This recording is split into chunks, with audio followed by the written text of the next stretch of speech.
What is good, YouTube, and welcome back to a brand new video. We are back with some more off-season rebuilds. As today, of course, going to be doing the Minnesota Timberwolves after they've officially been eliminated by the Memphis Grizzlies in 6 games in the first round. Before we get into today's video, though, guys, like usual, if you could leave a like rating on this video, awesome, be greatly appreciated. And of course, subscribe if you're new around here. Your guys' support has been really awesome lately, so keep it up. Thank you. But regardless, we got no game 7s in round 1, man. You know how disappointing that is? So many damn game 6s.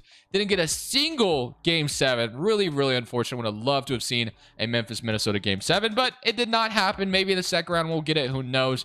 But these are the second round, or this is officially your second round of the playoffs. So this is now completely correct. If you watched the previous videos, obviously round 1, the bracket was completely wrong for a couple of series, but it's okay. It all worked out. The bracket is now correct. So that's what matters. But talking about the Minnesota Timberwolves for a second, man, really should have maybe won this series, to be honest with you. Had so many damn leads and just blew them all. And, you know, it just goes to show they're a young team in the playoffs. So Memphis has a little bit more experience with making it last year, I guess you could say. And then Minnesota this year just blew so many damn leads, bro. It's kind of insane. And 2K, you need a face scan Anthony Edwards. Like, what kind of face scan is that? Why is that the way it is? That is not a... Okay, well, regardless... or at least get him a player model. I don't understand. Whatever. But Minnesota blew so many damn leads. So I do want to make some changes this offseason. So we'll see what we can do. So, I mean, a lot of people were suggesting to trade D'Angelo Russell, which I'm not totally ruling that possibility out. It kind of just depends. What I really envision for this team, what I want to do, Patrick Beverley ended up being like a really huge bright spot for them, right? So he was really nice for them. So what I would love to do more than anything is to get like a veteran point guard here, like Chris Paul. Maybe not Chris Paul, obviously, but someone like Chris Paul, what he's done for the Phoenix Suns, right? I kind of want to do that for like Minnesota. Now, I don't really know who that would be. You could swing the dice on John Wall, I guess, if you wanted to, Russell Westbrook, but probably not going to go that route. You know, we'll see what we can find. I'm going to try to make some changes this offseason, that's for sure. And the Pelicans video, there really wasn't much I could do. The Pelicans were already pretty much set, so I really just kind of took the course, and all I did was draft, and the Pelicans won the championship. We all know how that goes in 2K. But we don't have a lottery pick, so we don't even have to worry about the lottery results. And we got the Memphis Grizzlies winning the 3rd overall pick, which that's actually going to go to the Pelicans. So we'll fix that eventually, but for now, it really doesn't matter. So let's go ahead and keep going. Staff signing. We are going to go. Do we even have a draft pick? I wasn't even paying attention. Do we even have our own first round pick? Yeah, we have the 18th overall pick. So that's good at least. So Chris Finch is the head coach. Now, I'm not sure how some people feel about that, but they did literally just extend him this season. So I don't imagine they would just fire him after that. So there was some questionable things I will say from Chris Finch in this series, like not calling a timeout when you've literally blown like a 20-point lead and stuff like that. But other than that, man, like I feel like he's a decent head coach. He drew up a beautiful play in that game 5 where Anthony Edwards, or was it? Yeah, it was game 5 where Anthony Edwards hit that 3-pointer, but unfortunately John Morant hit that game winner to win that game. So again, I like Chris Finch, so obviously I'm not going to fire him, and I know some Minnesota fans may feel differently about that, but regardless, we have our coaching staff completely filled out now. So heading to draft night, so this is where we really need to think about things. So again, a lot of people were telling me to trade D'Angelo Russell. I will say D'Angelo Russell was a little underwhelming in this series. It looks like he's kind of deferred to Anthony Edwards being that guy a little bit. I know some people say Anthony Edwards' defense is very underrated and stuff like that. But I don't know, man. If there's an opportunity for me to trade D'Lo, I would do it. He's on an expiring contract, and he's up for an extension this offseason, apparently, like a max extension. If you're Minnesota, I don't know if you really give him that. Obviously, you traded for him a while back when you traded Wiggins and James Wiseman, I think, as well. So definitely some things we definitely need to take care of as far as maybe moving on from Russell, and then we have to decide whether or not we want to keep Beverley around here. The obvious answer is yes, because he made a huge impact on the team. Do need defense as well. I do love a couple of guys in this roster, like McDaniels had a huge game 6. Malik Beasley, I like off the bench. Naz Reid is a very underrated big man for them. So if there's an ability to get better as far as trading D'Angelo Russell, if there's a guy that makes sense for us, I will do it. Just not sure who that would be. If like a Drew Holiday was available, I wouldn't mind that for Minnesota, but something like that, like a veteran point guard. Obviously, they tried it with Jimmy Butler, didn't really work out, but like a veteran guy who could just like, or even go for Donovan Mitchell. I know I suggest that all the time, but hey, there's an option there. Get Mitchell on the team. De'Aaron Fox, I mean, don't really think I'll do anything there, but I definitely want to make some type of trade to put this team over the top. I really do, because I think they're they're in that position where if they do get another guy here that would make sense for them, I think they could be really good. So let's see what I can find. Again, I don't really know where I'll find that. A dream scenario for them would be like to get Damian Lillard on this roster, but the Blazers aren't going to trade Damian Lillard, so that's just not going to happen. But regardless, let's look around a little bit and see what I could find that would maybe make sense. If not, we'll just go ahead and draft. But I do want to take a look real quickly to see if I find anything that makes sense as far as maybe getting another veteran guy here to kind of lead this roster to where it needs to be next. So I feel like the Timberwolves have a few options if they decided to go like this route of getting like a veteran here that could like help them lead to where they need to be. Mike Conley, I guess, is an option, but that's not the best option. I honestly wouldn't mind if Minnesota did take a gamble on like John Wall. I'm not going to do that today though, personally, but like if they did take a gamble on that, I think that could be interesting. Don't really know how it would work out though, because John Wall hasn't played basketball in so damn long and it feels like he never stayed healthy. Even get a Fred VanVleet, that would be cool as well. But I feel like my most realistic option for this Minnesota team to get would be like a Malcolm Brogdon from the Pacers who could play some defense, be just another guy here that could help them out. So right now I have a Malik Beasley from Malcolm Brogdon thing going on here. So Malcolm Brogdon, Malik Beasley, and then maybe you throw in like a couple seconds, maybe you get rid of a first, maybe you throw Leandro Barmero in here, just something to entice the Pacers to accept this. Maybe trade one of your early seconds. I mean, this might not be enough, but maybe 2 early seconds and you get Malcolm Brogdon to come over to the Indian Pacers. Then you don't even have to give up D'Lo. So that could be just another guard here that could help you out. So offer this up. They do not accept it, unfortunately. Maybe you have to throw in that 18th overall pick. I personally wouldn't want to. What about 3 seconds? They agree. Yes. So we get Malcolm Brogdon to come over to the Minnesota Timberwolves to be another guy here that's just going to be a veteran presence to help them out a little bit and could be in the starting 5 with Edwards and play defense too. So I kind of like it. And then D'Lo and Malcolm Brogdon could start together, or you could move on from D'Lo as well and go a different direction with him. I mean, you really have a bunch of options here, but Malcolm Brogdon is a guy I kind of like as a veteran presence coming over to Minnesota to play a little bit of defense and help out this roster, kind of take that next step. So, and then Indiana, I'm sure would be more than happy to move on from him, but this is a move that gets Minnesota, you know, headed into the next jump, basically. So we didn't even have to give up our first round pick to do it. So let's go see what we can get at number 18 for this roster. So you have Blake Wesley, Bryce McGowan's, Christian Braun. I don't really want another guard here, to be honest with you. You have Nikola Jovic, Wendell Moore Jr. So I might take Wendell Moore here and call it good. Get another wing for Minnesota here, or not Minnesota, or yeah, Minnesota. I thought I said Memphis for something. I'm an idiot. But regardless, we got ourselves a nice pick in Wendell Moore Jr. So welcome to the team. Signing you up on your player option and then on your rookie contract, Naz Reid, Jalen Noel, we will accept their player options. And then qualifying offers, Okogie. I don't imagine they'd bring him back, but anything is possible, I guess.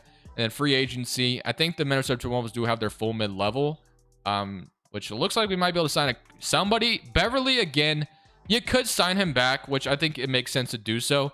Jordan McLaughlin is actually a really solid backup point guard. So now you have Jalen Noel and Malcolm Brogdon.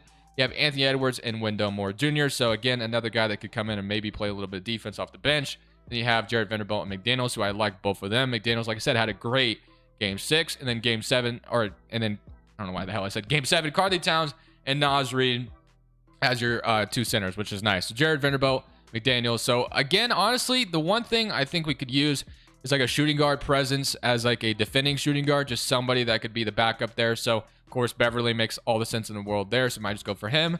Or if the Blazers did get rid of Josh Hart, which I don't think they would, or even Gary Payton. I mean, Gary Payton off the bench wouldn't be bad, or even one of these Martin twins. Somebody who could come in and play defense for you a little bit. So I like the idea of Gary Payton. We don't re-sign Beverly, which I think it does make sense to do so. I mean, am I doing a disservice by not signing Beverly back? I wonder if I could get both. I wonder if I could do both. So he has no offers right now. I'm going to try to do both. So I'm going to sign Beverly first because I think I'd be doing disservice. I don't get Beverly back. So I'm going to sign Beverly back. Could I still get Gary Payton? I can. So that's a W. So I'm going to sign both of them. The Gary Payton and Patrick Beverly coming to the team. Again, just defense, which is what we need. And Beverly could still, maybe start at times or whatever you want to do with him. So now you have 2 guys off the bench who could play a little bit of defense, which is nice. Throw them in the starting 5 if you need to at points. So Vanderbilt and McDaniels, Towns, Naz Reid. So that could be kind of like your offseason. And again, D'Lo, you could trade him if you wanted to. You technically could. So if I tried to trade D'Lo right now, and I did try to move on from him, he's on a 1-year contract, so it almost does make sense to move on from him. I mean, obviously we have like Paul George being offered to us, but if you've not watched the series before, I try to be realistic. So why the hell would they do that? The Raptors, I mean, I just don't see them wanting D'Angelo Russell, so I don't think this would happen either. And then we got a couple first round picks from the Thunder. So, I mean, we got ourselves a guard in Malcolm Brogdon. So we could technically look for like a 3-and-D small forward for D'Angelo Russell and try to get like a couple picks out of him as well. Maybe we could do that. Or we could just trade him off again and get value. I don't know. I mean, should we trade D'Lo? We might be better off just keeping him around on the roster. There's definitely some decision to make. He is on an expiring contract though. This is why I'm kind of struggling on whether or not I should keep him or not. I think D'Lo and obviously Karl-Anthony Towns are good friends, so I think it would make sense to keep D'Lo around to keep Towns happy. But I'll experiment with it real quick. If I don't trade him, we'll just go ahead and look at the rotation going in this next season with this new look team. So an idea that I could technically suggest, and I know we're all looking at Mikal Bridges here and you're like, what are you talking about here? Because why the hell would the Phoenix Suns give up Mikal Bridges? And I don't think they would. So I'm just throwing this idea out there. So I'm not going to be trading D'Lo. Mikal Bridges obviously would be awesome, but I guess in a way, if the Suns, if Chris Paul retired for some reason, I guess if they just won a championship this year and they don't have a point guard anymore, maybe you experiment with the Mikal Bridges for D'Angelo Russell swap. I don't know, man. I'm just kind of throwing that out there. I don't think that would happen, though. So I'm just going to go straight to player progression. I'm going to be keeping D'Lo, which may be unpopular, but I am going to keep him around. It keeps Towns happy. And it's another offensive option. And he's still decent. It's not like D'Lo's an absolute scrub. And maybe you could re-sign him for a lot cheaper than what he would expect to go for. Or maybe there's still a team out there that would throw him like a max contract. And you just don't know what to do from there. Maybe just pull off a sign and trade with D'Lo going forward. But for this starting five going into this season, you have D'Angelo Russell, Malcolm Brogdon, Anthony Edwards, Jaden McDaniels, Karl-Anthony Towns, which I do like this starting five. Jared Vanderbilt, Naz Reid, Gary Payton, and Joe Noel. So again, you throw Patrick Beverly in there probably if you wanted to. They don't have McLaughlin, so if I threw Beverly at point guard, he doesn't move, but I'll throw him there anyway just in case, and maybe he could take over those minutes for Jalen Noel, and I'll have Beverly be in the rotation just because, you know, obviously we love what Beverly brought to Minnesota, and I think Beverly is a very entertaining player. So proficiency wise, we got 4.5 star 7-second system. Okay, so that's actually a really good sign. So this simulation should go decently for us. But again, Malcolm Brogdon was the big move. That's what I would like for Minnesota to do. Get like a veteran guy here that could play defense and help you out. Beverly was that, but maybe get somebody who's also good offensively. If you want to try on John Wall, I wouldn't hate that, but it definitely would be a huge risk, obviously. But we'll go ahead and simulate this season, and we'll see how this Minnesota Timberwolves roster does after we've made all those moves in the offseason. So at the end of the season, we're back to the traditional Luka Doncic wins MVP every year, 36 points, 12 rebounds, 8 assists. So we were right in the thick of things in the playoff bracket of the Western Conference. So again, I expect Minnesota to be back in the playoffs after making a little bit of moves. They're going to be a good team again, I would imagine, with Edwards taking another leap. If you keep D'Lo is still solid. I know some people didn't like how he performed in the playoffs, but Edwards makes All-NBA third team, which is awesome. So eventually he'll be up for a max extension on his rookie scale or off his rookie scale contract. So we love that. Offense first team and offensive second team, but we are the second seed in the West. So things went pretty well. Player stats wise, we had 27 from Edwards, 25 from Towns, which is exactly what we want. And then Brogdon, again, a guy that just brought some offense, but while playing defense for this roster, which is why I wouldn't mind a move for getting a guy like Malcolm Brogdon who can shoot threes and play defense for Minnesota. So I think it'd be awesome. 11 points from Naz Reid, 7 from Gary Payton off the bench, 6 from McDaniels, 5.5 from Beverly, and then 5 from Jared Vanderbilt. So I think the rotation in general did a decent job. So I love the addition of Brogdon. D'Lo was still very good with 17 points and 7 assists. So again, D'Lo may not be that aggressive player he once was, but he's still very solid, 39% from 3. So let's go ahead and see. We'll get to play in the first round. Ooh, we get a Memphis Grizzlies versus Timberwolves rematch, but the seeding is flipped. It's opposite. The Grizzlies got Chet Holmgren in the draft, which is just unfair, obviously. So they shouldn't even have had that pick, bro. Come on, man. Like, really? Are we serious right now? But regardless, let's see if we can beat them. Game 1. They're up 1-0. Okay, let's not. I mean, imagine these two teams matched up again. That would be awesome, bro. Game 2, we even it up. 34, 10, and 7. 31 from Brogdon. Game 3, they're up 2-1. Okay, I'm a little nervous here. If we do lose in the first round, I would be very upset. Why is Vanderbilt mad, bro? Like, what do you have to be mad about? I don't understand. He is pissed about something. So McDaniels is pissed as well. Like, why? Why is that even happening right now? Is morale effects like messing stuff up? I gotta turn this off because there's no reason for these guys to get pissed off for no reason. So I'm turning this morale stuff off. I can't do it. So, all right, let's go and fix that now. Hopefully it's still 76.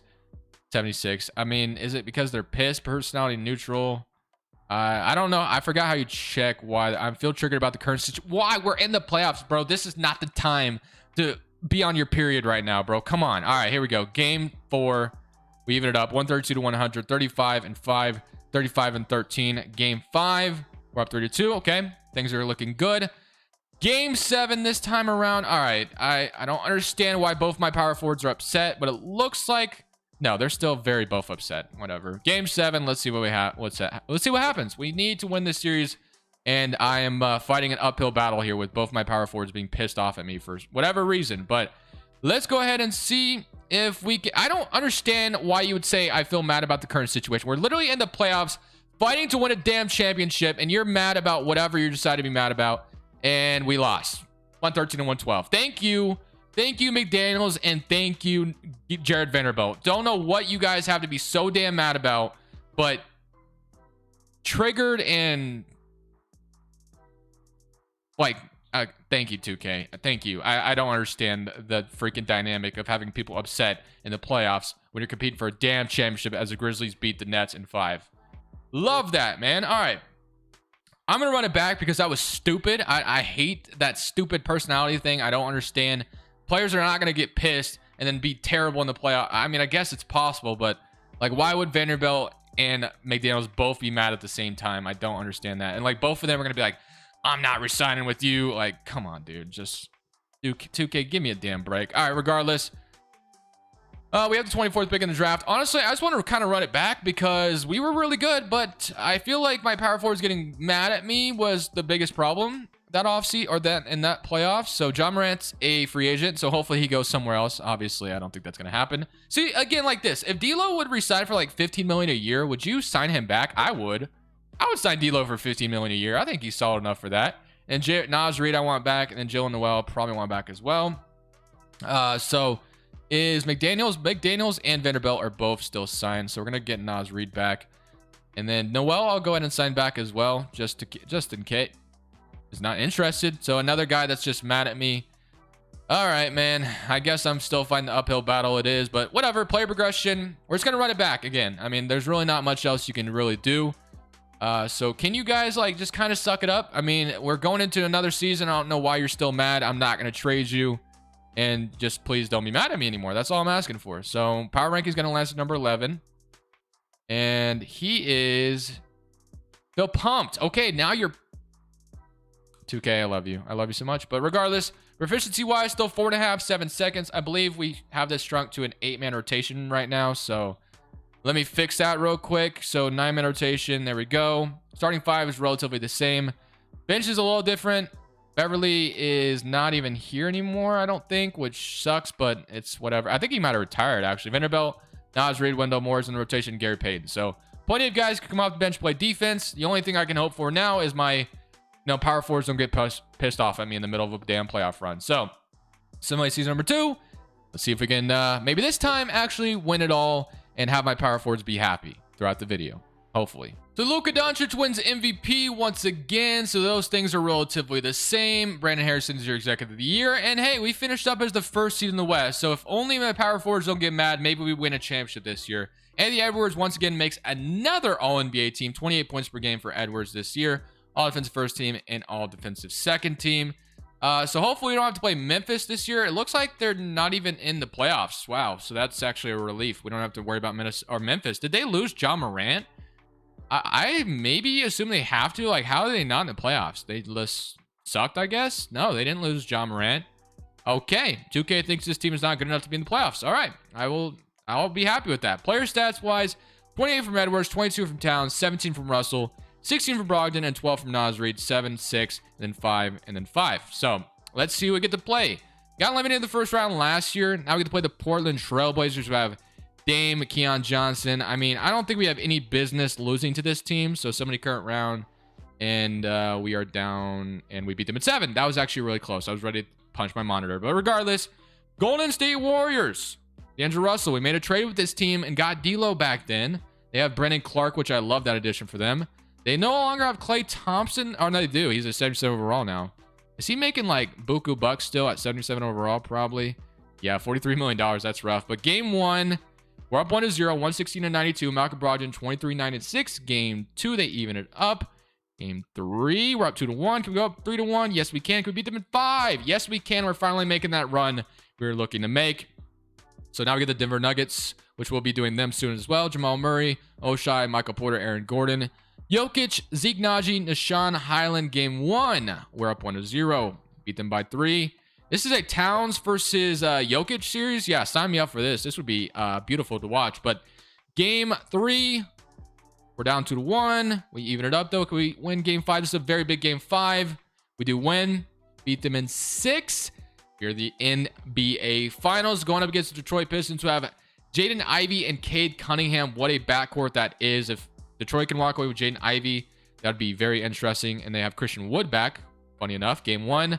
We're down 1-0. We're down 2-0. We're down 3-0. And we are going to lose to Detroit, aren't we? A Cade Cunningham versus Anthony Edwards series would be very entertaining. Obviously, that can only happen in the finals, so not sure we'll ever get that. But can we win at least one game in the finals here? Don't think so. So we're going to come up short here, 96-126. But that is going to be your Minnesota Timberwolves offseason rebuild. So let me know what you guys think Minnesota should do. I think, adding defense makes a lot of sense. Should they trade D'Lo, or would you resign D'Lo to like a $15 million per year contract? Because I think that's more than fair. I would. But let me know what you guys think. Leave a like if you did enjoy. This is Crushables. I'll be back Monday, or I might be back tomorrow. We'll see. I'm saying peace. Thank you guys so much for watching. Make sure you click here to watch another video that I know you'll love.